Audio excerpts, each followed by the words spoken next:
మొత్తానికైతే మథుర శ్రీకృష్ణ జన్మస్థలం దగ్గరికి అయితే చేరేసుకున్నాం. మన బ్యాక్ సైడ్ వచ్చేసి టెంపుల్ అయితే ఉంది. టెంపుల్ వచ్చేసి 5 o'clock తీస్తారట, బట్ మేము 4 o'clockకే వచ్చేసిన. బస్ తొందరగా దించేసారు. ఇక్కడ నుంచి ఏంటంటే ఇక వెయిట్ చేయాల్సిందే. రూమ్స్ అడిగితే ముందున్నది కానీ 700, 800, 900 చెప్తుండు. ఇక్కడ ఏంటంటే ఎక్కువసేపు ఉండాల్సిన అవసరం ఏం లేదు. ఒక 4-5 టెంపుల్సే ఉన్నాయి, కవర్ చేసుకొని బృందావనం వెళ్ళిపోవచ్చు. ఇక్కడ నుంచి 10 kilometers అయితే ఉంటుంది. అందుకోసమే వెయిట్ చేస్తున్నా.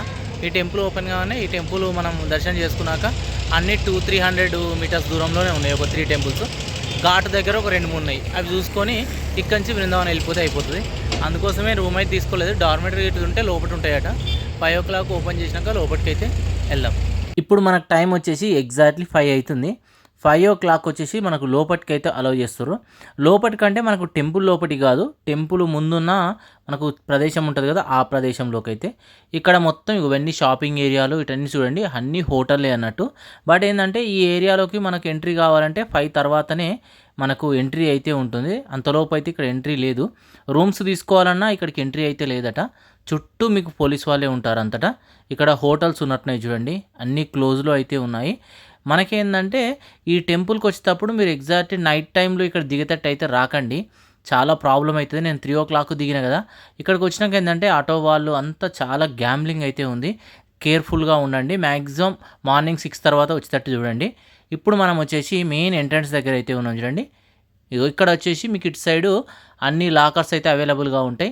లాకర్స్ ఇవన్నీ వచ్చేసి మనకు 6 o'clock అయితే తీస్తారట, చూసుకోండి. ఇక అక్కడ అన్ని బ్యాగ్స్ పెట్టేసుకొని మనకు అదే టైం అంటే ఎగ్జాక్ట్లీ 6 o'clock దర్శనానికి అయితే అలో చేస్తారు. ఇది ఒకటైతే గుర్తుపెట్టుకోండి.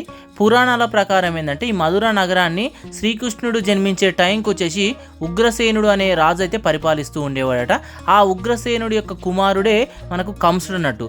కంసుడు తన బలాన్ని ఉపయోగించి తన తండ్రినే పదవి నుంచి దించేసి ఈ మధురకు రాజు అయితే అయిండట. ఇక కంసుడు ఏంటంటే చాలా క్రూరత్తుడట. తన చెల్లి అయిన దేవికి మరియు వాసుదేవులను వచ్చేసి చెరసాలలో అంటే జైల్లో అయితే బంధించిండట. ఆ జైలు వచ్చేసి భూగర్భంలో అయితే ఉండేదట. అలా వాళ్ళు కారాగారంలో ఉన్న టైంలోనే మనకు ఈ శ్రీకృష్ణుడు వచ్చేసి కృష్ణ అష్టమి రోహిణి నక్షత్రం నాడు అర్ధరాత్రి జన్మించడం అయితే జరిగిందట. ఆ శ్రీకృష్ణుడు జన్మించిన ప్రదేశాన్ని ఇప్పుడు శ్రీకృష్ణ జన్మభూమిగా పిలవడం అయితే జరుగుతుంది. ఆ ప్రదేశంలోనే ఆలయాన్ని అయితే నిర్మించారు. ఇప్పుడు మనం వెళ్ళేసి అక్కడనే దర్శనం అయితే చేసుకుంటున్నాం. ఈ అక్కడి నుంచి కొంచెం బయటకు అయితే వచ్చేసేయండి. బయటికి రాగానే ఒకసారి ఇక్కడ చూడండి, మీకు కంసుని కోనేరు అయితే కనబడుతుంది. అయితే కోనేరు చరిత్రకు వస్తే మాత్రం భాగవత పురాణాల ప్రకారం కంసుని సంహరించిన తర్వాత శ్రీకృష్ణుడు వచ్చేసి ఈ కోనేరులోనే స్నానం ఆచరించి ఇక్కడనే విశ్రాంతి తీసుకోవడం అయితే జరిగిందట. అందుకే ఈ ప్రదేశాన్ని భక్తులు చాలా పవిత్రంగా అయితే కొలుస్తారు.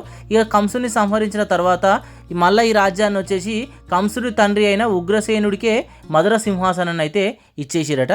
మనం వచ్చేసి అక్కడి నుంచి ఇటు అయితే వచ్చినాం.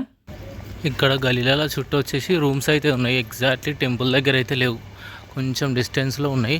చూసుకోవాలి. టైం వస్తే మాత్రం మరీ 2 గంటలకు 3 గంటలకు వస్తే మాత్రం ఇబ్బంది అవుతుంది తప్ప రిమైనింగ్ టైంలో రూమ్స్ ఆరామ్సే దొరుకుతాయి.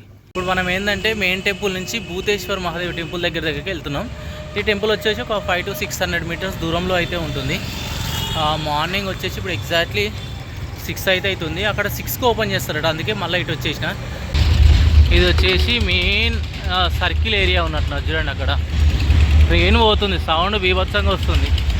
ఇక్కడ నుంచి రైట్ తీసుకుంటే మనకు టెంపుల్ అయితే ఉంటుంది. సిగ్నల్ అయితే ఇక్కడనే ఇస్తుంది టెంపుల్ అయితే. ఒక్కసారి ఇంకా కొంచెం దగ్గరికి వెళ్తే కనబడుతుంది.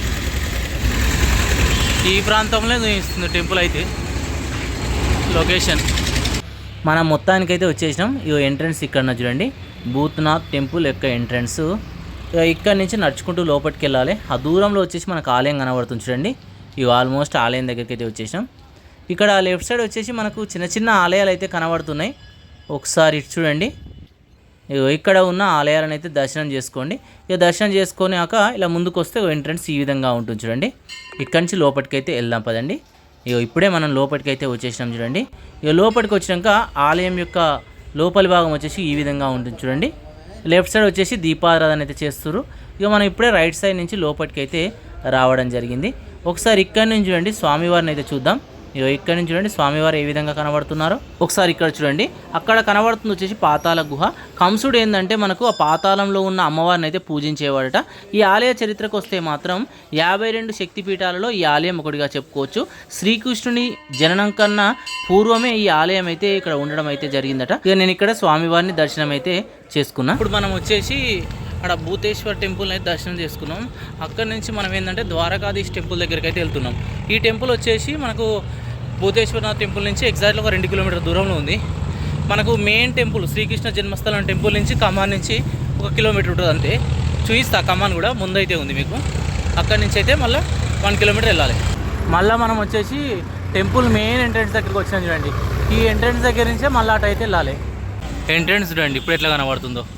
మనకు అప్పుడు వచ్చేసి లైటింగ్లో వేరే ఉన్నది, ఇప్పుడు వేరే ఉంది. అక్కడ నుంచి జస్ట్ ఒక 300 మీటర్స్ లోపలికి వెళ్తే టెంపుల్ కనబడుతుంది. ఇక్కడ నుంచి కనబడుతుంది చూడండి. ఇటు సైడ్కి వెళ్ళి మీకు క్లియర్గా చూపిస్తా. ఇక్కడ నుంచి కూడా కనబడుతుంది చూడండి మోస్తారుగా టెంపుల్ అయితే. వెళ్తూ ఉంటే మధ్యలో వచ్చేసి మళ్ళీ మనకు ఒక టెంపుల్ అయితే కనబడుతుంది. ఈ లెఫ్ట్ సైడ్ ఉన్నది ఒకసారి టెంపుల్ చూపిస్తా చూడండి. ఇక్కడ ఉన్న ఈ టెంపుల్ని కూడా నేను దర్శనం అయితే చేసుకున్నా. అక్కడి నుంచి ఇలానే స్ట్రేట్ వస్తే చిన్న సర్కిల్ వచ్చింది. రోడ్లు అయితే ఏం బాగలేవు. మన సర్కిల్ నుంచి మనకు రైట్ అయితే చూపిస్తుంది.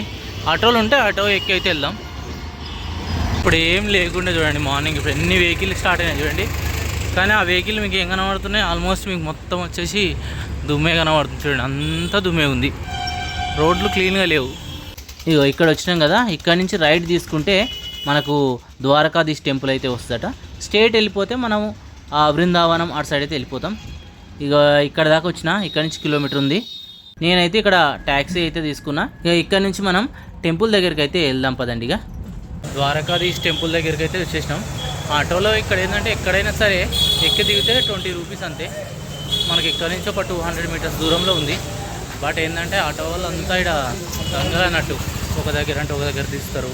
మనకేంటంటే అమౌంట్ అనేది 20 అంటారు, ఆడదాకా తీస్తామంటారు, మళ్ళీ దించరాళ్ళు దూరం ఎక్కడనో దించేస్తారు. ఆ 100 రూపాయలు ఇస్తే తీసుకెళ్తారు, అటు 50 రూపాయలు ఇస్తే తీసుకెళ్తారు. ఇవి చూపిస్తాము అన్న స్కాన్ ఉంటుంది అన్నట్టు. ఇక్కడ చూసుకోవాలి మనం. అదే ఇంకా నైట్ టైంలో 2-3 గంటల దిగినాం అనుకో మొత్తం ఆగం చేసేస్తారు వాళ్ళు అయితే. ఇక్కడ మొత్తం టెంపుల్ దగ్గరికి అయితే వచ్చేసినాం. ఇదంతా మనకు టెంపుల్ స్ట్రీటు. బాబా మంది మాత్రం ఎట్లా చేస్తారు అంటే ఇక్కడ చాలా అంటే చాలా ఇబ్బంది పెడుతుర్రు మనకు టెంపుల్ దగ్గర. ఇప్పుడు వచ్చేసి మనం టెంపుల్ ముందు భాగంలో అయితే ఉన్నాం. ఇప్పుడు మనం చూస్తుంది ద్వారకాధీష్ టెంపుల్. ఒకసారి చూడండి, మనం రైట్ సైడ్కి వెళ్ళి అయితే వచ్చినాం. ఇక్కడి నుంచి లోపలికి వెళ్ళి దర్శనం అయితే చేసుకోవాలి. ఈ ఆలయ చరిత్రకు వస్తే మాత్రం ఈ ద్వారకాధీష్ ఆలయాన్ని 1814లో గ్వాలియర్లోని సింధియా రాజవంశ కోశాధికారి అయిన సేత్ గోకుల్ దాస్ పారిక్ అయితే నిర్మించడం అయితే జరిగిందట. చూడండి ఎంత అద్భుతంగా ఉందో ఈ ఆలయం అయితే. ఇక్కడ దర్శనం చేసుకున్నాక అక్కడి నుంచి మీరు ఏంటంటే కొంచెం ముందుకైతే వచ్చేసేయండి. ఒకసారి చూడండి, ఇక ముందుకు వస్తుంటే స్ట్రీట్లు ఈ విధంగా ఉంటాయి. మనకు స్ట్రేట్ వెళ్ళినా మనము ఘాట్ దగ్గరికి వెళ్ళిపోతాం. ఇక ఇక్కడ నుంచి లెఫ్ట్ వెళ్దాం. లెఫ్ట్ వెళ్తే మరొక ఘాట్ ఉంటుందట, టెంపుల్ ఉంటుందట. ఈ మధ్యలో వచ్చేసి ఇక్కడ మరొక ఆలయం అయితే కనబడుతుంది చూడండి. ఈ ఆలయాన్ని దర్శనం చేసుకోండి. ఇగో ఆలయాన్ని దర్శనం చేసుకున్నాక ఈ స్ట్రీట్లో ఇలా కిందికి అయితే వచ్చేసేయండి.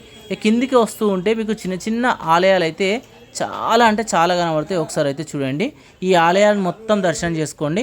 ఒకసారి ఇక్కడ చూడండి, ఇక అక్కడి నుంచి ఇలా కిందికి రాగానే ఈ టర్నింగ్లో వచ్చేసి మరొక ఆలయం కూడా కనబడుతుంది చూడండి. ఈ ఆలయాన్ని కూడా దర్శనం అయితే చేసుకోండి. ఇలా దర్శనం చేసుకున్నాక అదే రూట్లో కింది వరకు వచ్చేయండి. కింది వరకు వస్తే మనకేంటంటే యమునా నది అయితే కనబడుతుంది. ఇక్కడ అందరూ స్నానాలు అయితే చేస్తారు చూడండి. ఇప్పుడు మనం ఉన్న ఈ ప్రదేశాన్ని మాత్రం విశ్రమ్ ఘాట్ అయితే అంటారు. ఒకసారి చూడండి, ఇక్కడ రాశి కూడా ఉంది. ఇక్కడ చుట్టూ మీకు ఆలయాలే కనబడతాయి. ఈవినింగ్ టైంలో ఏంటంటే ఈ యమునా నది ఒడ్డున మనకు ప్రతిరోజు అయితే హారతి అయితే ఇస్తారు. చాలా బాగుంటుంది.